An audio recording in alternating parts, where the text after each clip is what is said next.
আমরা মনে করি নামাজগত অবস্থায় মারা গেছে উত্তম মৃত্যু, বাবারে খানা খাইতে যে মারা গেছে এটা উত্তম মৃত্যু।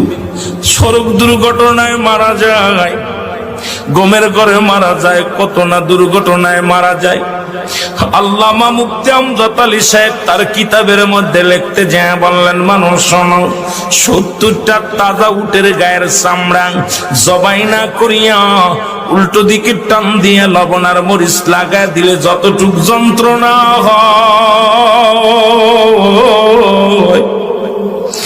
এর চাইতে 70 গুণ যন্ত্রণা হলো একটা সাধারণ মৃত্যু। এখন আমরা মরণকালে অনেকে পায়খানা করে দিই রে, মরণের সময় অনেকে প্রস্রাব করে দিই। অনেক দাদা বাবার চোখটা বড় বড় হয়ে গেছে মরণের